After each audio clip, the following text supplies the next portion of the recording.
Zach, we are back, and we are back breaking down trades for the most traded players over the course of the last week. We have the sixth most traded players. We're going to get right into it, but before we do, I hope you guys enjoy the video. Please leave a like if you do. Comment down below what you thought of these traded players. Why are they so on the move? Some guys, there's pretty obvious reasonings, but some others might surprise you a little bit why they're so trade heavy right now. We're going to talk about all of them, some of the trades that have gone down, how many times they've been traded. So before anybody says, no trades are happening right now, you're dead wrong because there's a lot going on with some of these guys. So, with all that said, Zach, all the promo in the books, let's get to the content that people came for. We're going to get into the sixth most traded player. That's Diontae Johnson with 404 trades over the last week, over a boatload of sleeper leagues. But the trade is, or the format is, let's start with that. Superflex, 12 teams, start 10 PPR. The trade as it stands, Diontae Johnson for Jordan Addison straight up. I know we're going to have issues with this, but Zach, break down what is your grade for the trade? Why? How are we fixing it? I gave this trade a C minus, and really, I need more information to get a good, accurate grade on this trade. Like, is somebody competing? Is somebody rebuilding? That being said, the value here is quite a bit off. As much as I love Diontae Johnson, and as much as I would prefer Diontae Johnson this season over Jordan Addison, the game is called Dynasty Fantasy Football, and so we have to have that snapshot always in the back of our minds in every single trade. So the value here is way off. So how do we make this trade into an A, Bob? I would add another older player on the side of receiving Diontae Johnson. So Jordan Addison for Diontae Johnson and DeAndre Swift, or Jordan Addison for Diontae Johnson and Derrick Henry, an older player at a position of value. I wanted to fray away from the wide receiver position, not acquire two older wide receivers. Maybe give me two different starters for a young. I don't want to say ascending player, but I mean everything's there for him to succeed. He's in a perfect system. I think his ceiling will always be capped as long as Justin Jefferson is there, but at least you're in a very good offense. We will talk about J.J. McCarthy later, but McCarthy is there for the foreseeable future. So everything is there for him to be a successful NFL player, and that will translate to our fantasy teams. And look, I'm just not a fan of Jordan Addison in terms of the value that he presents and what you have to pay to get him or where you have to draft him. So I do like the Diontae Johnson side on this, but the value is not one for one. This is not a one. This is very much a redraft trade. There's no long-term game in mind in this trade. So for me, it's a C minus, and you need to add something else on top of Diontae Johnson to make this close to an A. Right there with you. I gave it a C as well. I have qualms with this, and there's really two reasons. First off, and you touched on this, even with his recent value slide due to the DUI, and that was kind of trending down over the course of the offseason. A guy who I said was, or felt as though was overvalued in that low end wide receiver 2 range of value, has now slid into the wide receiver 30 range with the DUI, etc. And now this injury which came up, which, hey, at first everybody thought was going to be the end of the season. Everybody panicked. And as far as I could tell, this trade was well after the news would have came out that he was not going to miss significant time. So that doesn't play a role at all. Jordan Addison, like you said, is more valued than Diontae Johnson by a good chunk. Diontae Johnson valued in the wide receiver 40 range. So there's a pretty big discrepancy there. So dealing one for one, like you said, while I'd kind of rather prefer to have Diontae Johnson, if nothing else, just for this season, it doesn't add up. It's not, the math is not mathing here, but this is definitely a deal. Don't go one for one at the same position. I always, harp on this. One for one across position is a little different, but if you're going one for one at the same position, you're just telling your league mate that, hey, I value this player you have more because I'm telling you, I would rather have the player you have than the player I have.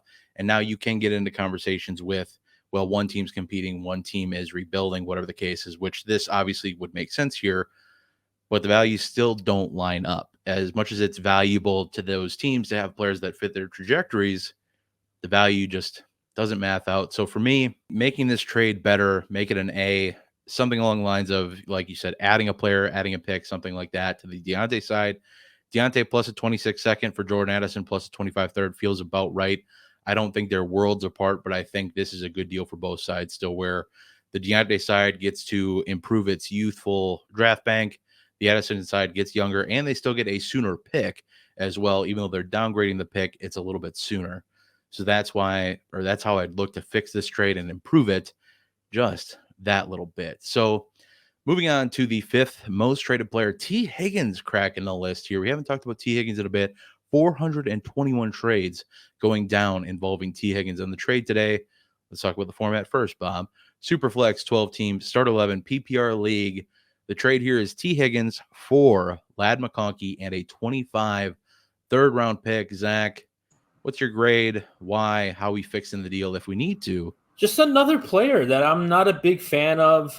His situation right now caps his ceiling. That doesn't mean he can't be a wide receiver 1 wherever he goes. But hasn't that been the discourse around T. Higgins for 2 years now? Like, oh, when he leaves Cincinnati, he'll be a wide receiver 1. Well, we don't know that. We like the information that we're working with doesn't prove that, and it hasn't proved it for the last 2 years. So we got to value him at what he is right now, as opposed to the ceiling that potentially presents itself in a year or two. We just really don't know what the situation with T. Higgins is.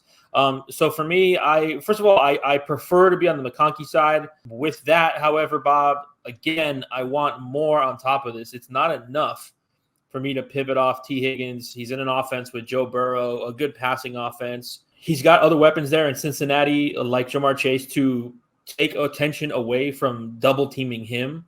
So all those things are pro T. Higgins things. I just prefer the Ladd McConkey plus side of this, but I want more on top of the plus. Just like we did with the Diontae Johnson trade, the Higgins value is way more than McConkey is right now. So instead of a 3, a simple fix to me is just changing that third round pick into a second round pick. Let me get Ladd McConkey and a 2 for T. Higgins, and I would honestly be pretty happy with that. Yeah, I got this down as a C+ for all the reasons you mentioned. It's just another deal where it's just a little light, and where I might want one side more than the other, you still got to equate value here. You can't just say, well, I'd rather have Ladd McConkey over T. Higgins for whatever reason, whatever reasoning may be. And yes, you get a plus, but it's not enough. T. Higgins has proven that when healthy, he can be a very functional wide receiver too, especially with a healthy Joe Burrow.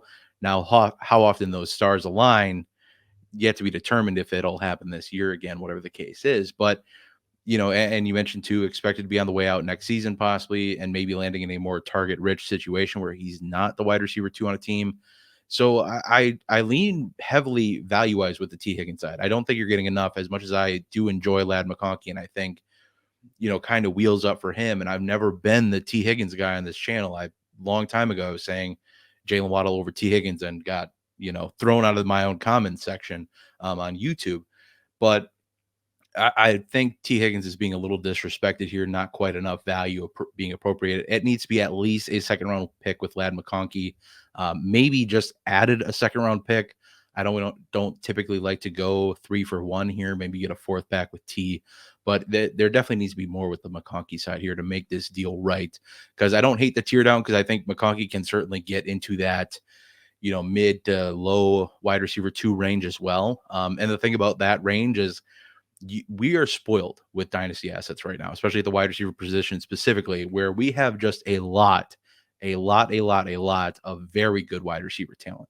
And yes, there's going to be some guys that are, going off a cliff at some point and not being around, and players will move up more and more. But there are just so many players right now where a really good wide receiver 2 can be putting up anywhere from wide receiver 13 numbers to almost like wide receiver 30 numbers. But the margin between that edge is so small that, he could be a wide receiver 3 technically, but still putting up very close to wide receiver 2 numbers. But all in all, as much as you want one side more than the other, you got to get right on the value sense. And Zach, moving on to your favorite player here, the 4th most traded for player in Dynasty this past week, Jahan Dotson, Zach's favorite player, 426 trades.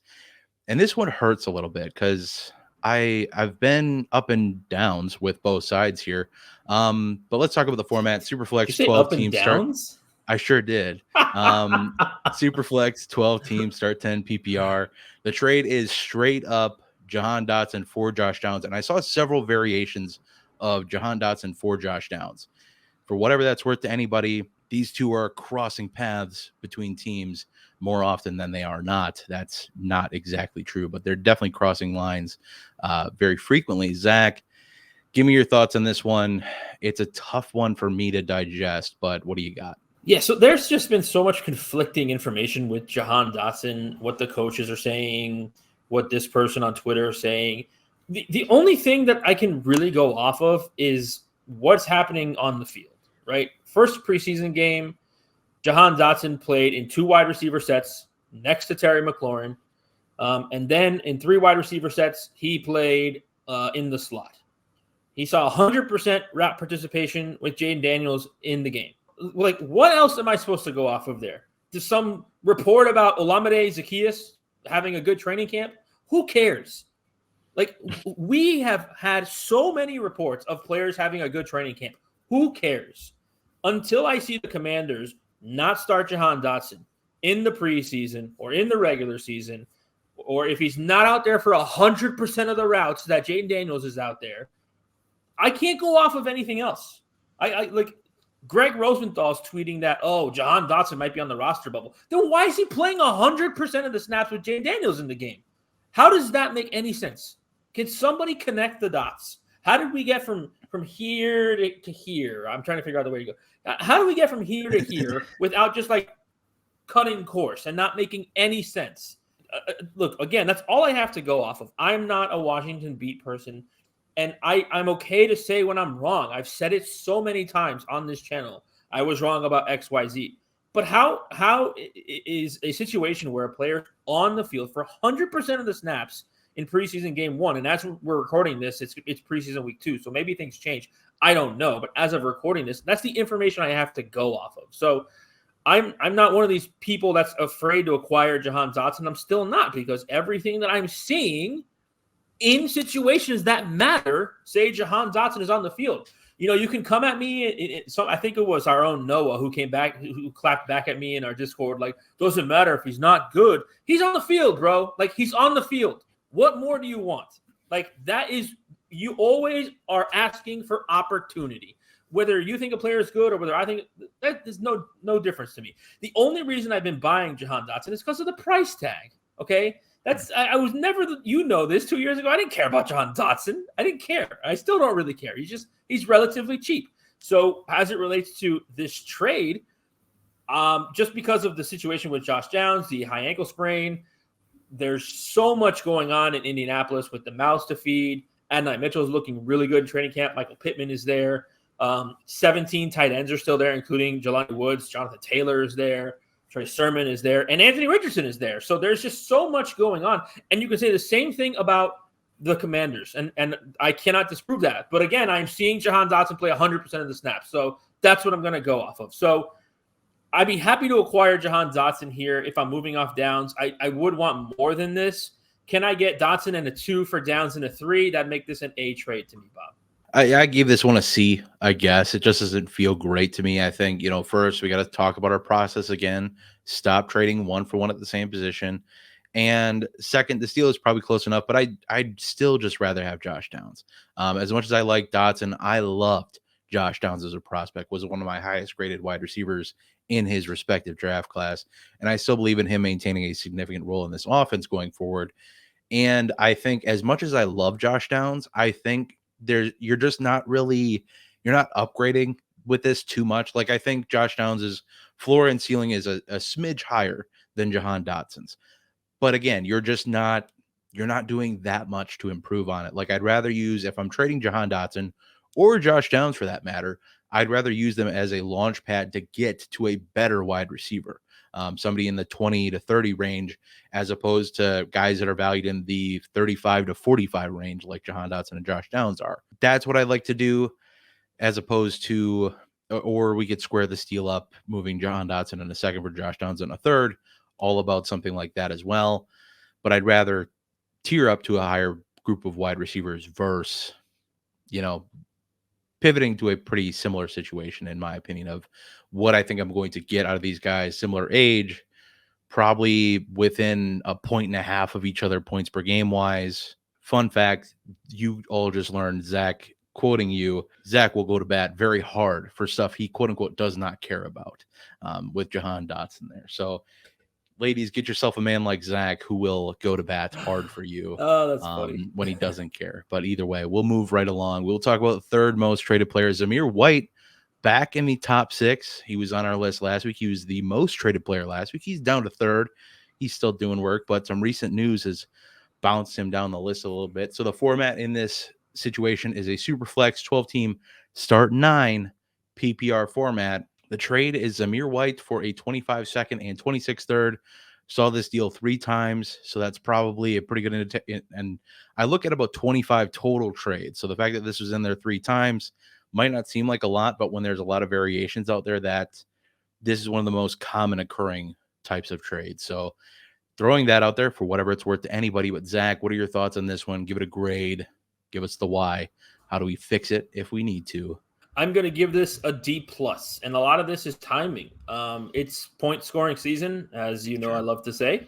And Zamir White, no matter what the news, is slated to score a good amount of points. He's definitely going to score more than 0 points, which is what draft picks are going to score for you.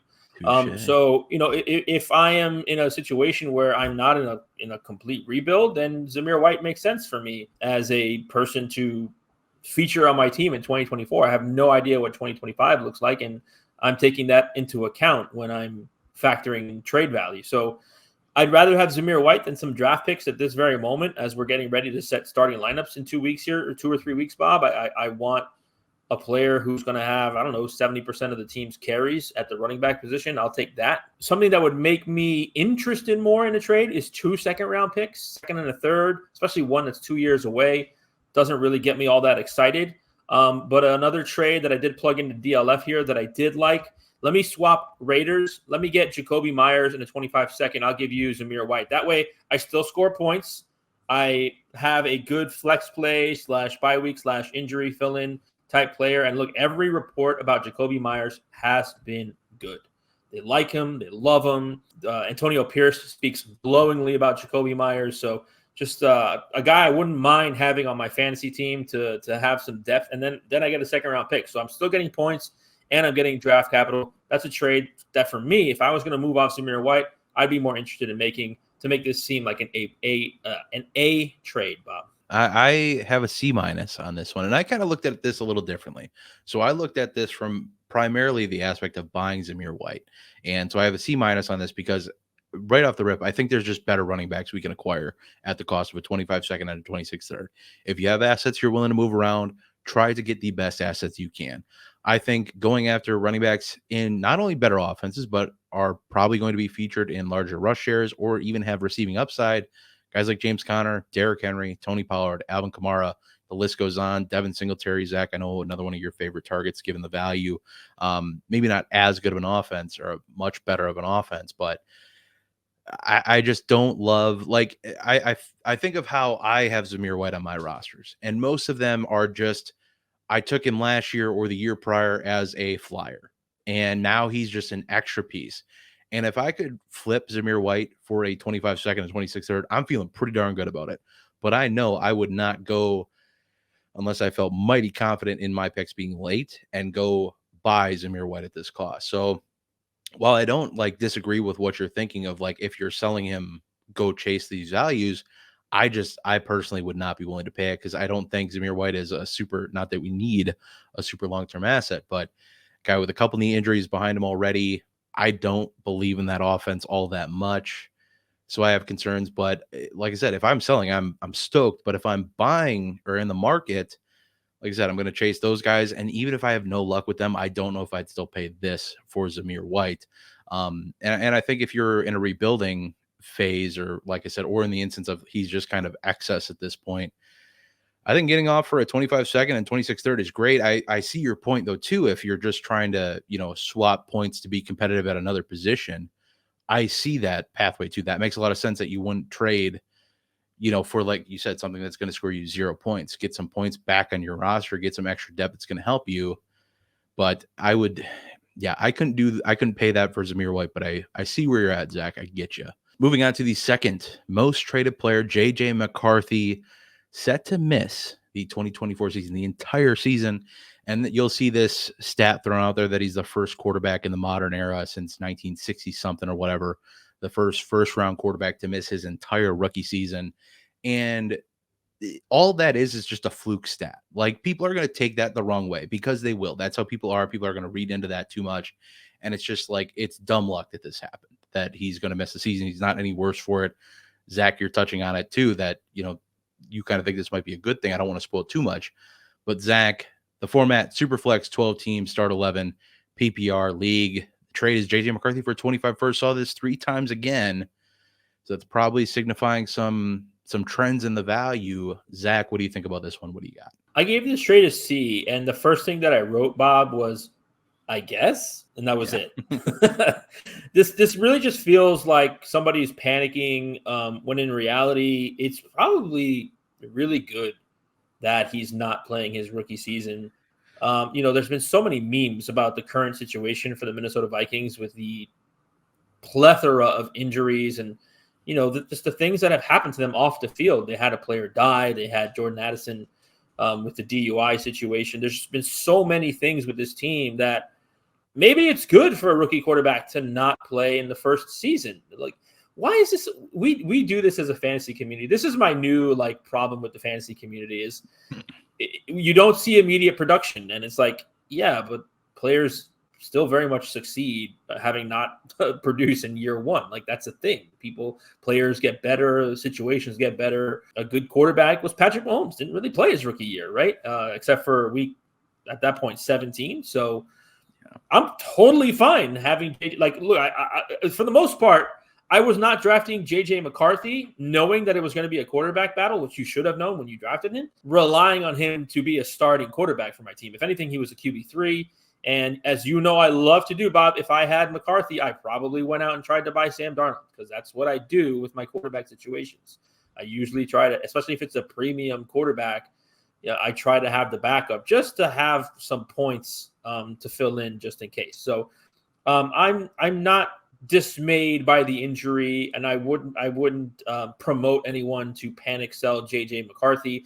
And especially look, you're selling him for nothing at this point. You're trading 0 points for 0 points. You're not getting points off your team. I get it. You're getting a first round pick. That's awesome. That's going to increase in value, but so is JJ McCarthy when he's named the starting quarterback next year. So look, if I'm moving off McCarthy, I'm finding a rebuilding team that wants the 0 points.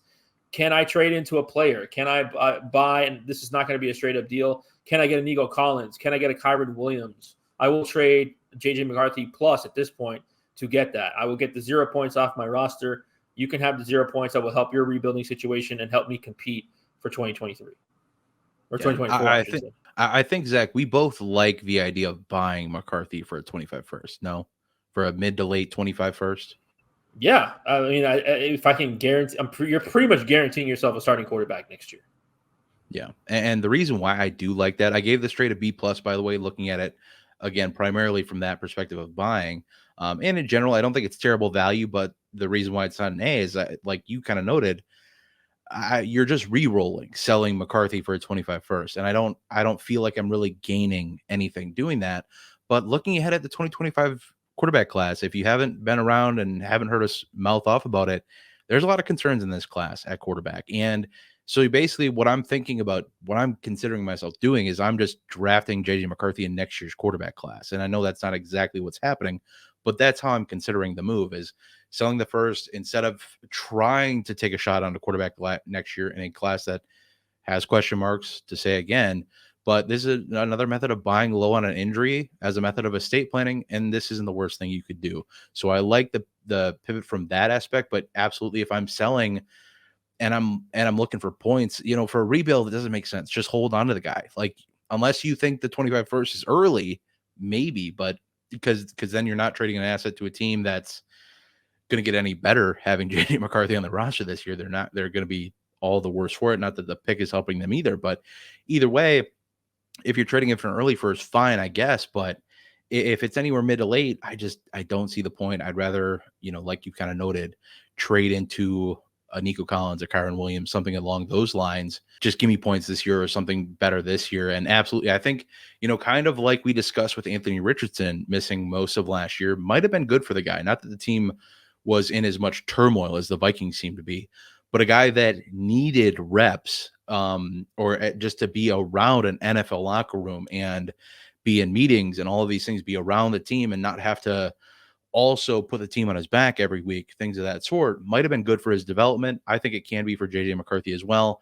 The other nice thing to think about is with this injury happening as early as it did, he's going to have all year to recover. And I mean, he's probably going to be fine by the time we get to training camp next year, where he's probably close to, if not 100% by the time training camp opens up. So overall, don't hate this deal. I think it could be a little better just chasing something different or more than just a first round pick back. Because like I said, you're just re-rolling.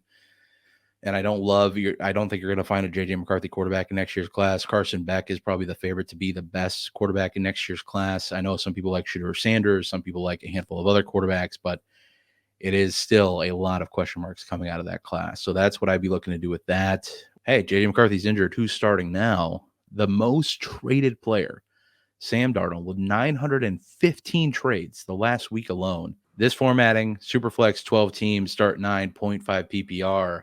Zach, this is why you buy up or add these backup quarterbacks off waivers, whatever the case is, draft them late in startups. The trade of Sam Darnold for a 25-second, saw that 6 times. That is out of 25 trades that I looked through, the most recent trades. Zach, tell me about it. What are you thinking? I gave this trade a B. This is walking such a fine line, right? Because this is essentially Baker Mayfield of last year, right? Except Sam Darnold hasn't played a single game. And there's 2 ways that this can go.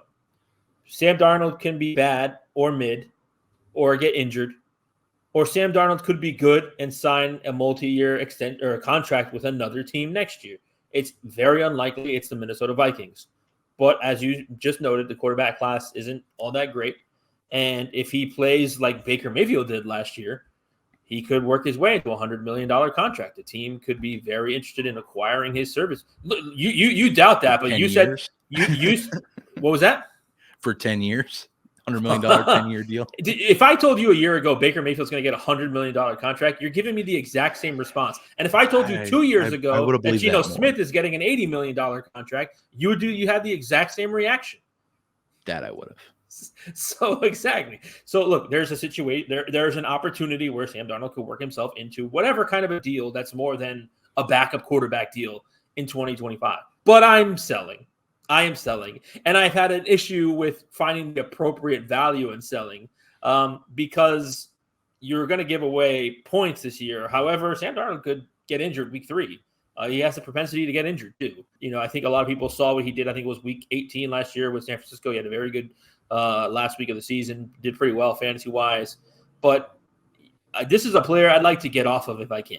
I had a lot of, and I still do because I'm uncertain of how to pivot in the situation. But I do want to get the hopium of Sam Darnold off my team because now is the time. We always talk about this when it's Puka Nacua or Amon-Ra St. Brown. No, this is the player that was dead in value, and now that value has been resuscitated by whatever means necessary. Like I said, it was Baker Mayfield. Baker Mayfield was dead and gone in people's fantasy minds, and then last year he was a top 10 quarterback. This is Sam Darnold now. Sam Darnold is the new Baker Mayfield in terms of the fantasy relevancy to the situation. So I do want to get Darnold off my squads and get what I can. But let me get 2 draft picks, man. Let me squeeze some juice out of the orange here. Give me a second and a third. You're picking up a starting quarterback for possibly for the entire season. And for that to get me away from that security, I need more than just a pick. So and like I said, there is an opportunity where his value increases. Look, you sold me Brock Purdy after 4 games for a 3rd-round pick. I bet you regret that, don't you? Two-thirds. Whatever. But you regret. Yeah, I do, Zach. But I'm not trying to smush it in your face. I'm saying that these situations can go the other way. They can go in the person's favor that's acquiring the player. It's not just necessarily like, hey, you bought him for 1 year. He could be a quarterback for another team next year if things go well. Now, like a lot of things that are happening in Minnesota aren't great for him in terms of the surrounding pieces. Like everybody's getting hurt. And we just saw Jordan Addison carted off the field, but now he's fine. Like, I don't know, Tyron Tracy 2 days in a row. It is what it is. But I am trying to get him off of my roster if I have him and I can afford to. There was one situation where I had no quarterback too, and now I do. I'm keeping him. I'm keeping him on that roster. But in situations where he's my quarterback 4, I got to get off. I got to get what I can And I'd like to get 2 draft picks. And I'm probably doing this before week 1. I don't want there to be any kind of injuries that plummet the value again. So, but what's wild, Bob, is 900 trades. Oh my goodness. That is a lot. People think that trades aren't happening. So it's been 1,000. I bet you if we refresh Dynasty Daddy, it's up to 1,000 Sam Darnold trades. It's a lot, but ultimately I gave this a B- as well. So again, in the same grade range. I love this if I'm selling, like you kind of said, whether you added him off waivers at some point, threw him into an existing deal as a throw-in, or drafted him late for some upside in a startup. This is exactly what you were hoping for to be selling him at. But I couldn't imagine buying at this cost, given the other costs that I imagine it would take to acquire a veteran like Derek Carr, Matthew Stafford, possibly even Aaron Rodgers at this price, albeit those guys just might not be as accessible. Maybe get some 3-way trades going, move that pick around, whatever you got to do. I don't know. But I'd rather just invest in those guys rather than hope for Darnold to be any better than what he's been so far in his career. I get this is probably the best coaching system he's ever been in. And I would say the best weapons cast he's ever had too. So yeah, I think it might be good for this year, but I couldn't do a 25 second for the guy. I don't think I could stomach that. Maybe a pair of thirds I could do, something like that. You get 2 picks again, as opposed to just the one, maybe something like that, or maybe a further out pick, maybe a 26 second and a third if you have to. I don't want to do that, Zach. I get it if people do, but it's that concept of, hey, you're willing to sell one asset, this asset, go chase the best thing you can. I think I'd rather have the veteran stability that I know are at least competent quarterbacks, hopefully, again, being my quarterback 3 in this case, Derek Carr, Matthew Stafford, Aaron Rodgers, just 3 names, even a Geno Smith I'd be kind of interested in over those guys, rather than Chase Darnold. But like you said, if you have Darnold and you are needing him in your starting lineup, I don't think there's anything wrong just holding the guy either. You didn't really take much to acquire him. Yes, you could argue you're losing something by not selling him, but hey, sometimes that's how you win championships, is just keeping what's already good on your roster on your roster. But with all that said, that's going to be it for the video today. I do hope that y'all enjoyed. Please leave a like if you did. Comment down below some of the trades that you've completed over the last week, maybe some for these players or some other players. Let us know who you want to hear about, who you're hoping to see out of the completed trades list next week. And we want to hear from you in our Patreon Discord. Head over to patreon.com/Dynasty Rewind. Get in that Discord server for a free 7-day trial. And if you want to make more trades with us, check out the roster review option in the pinned comment below or the YouTube description. But with all that said, Zach and I are going to get the heck out of here. We will see you in the next one. But until then, I hope that y'all have a good one.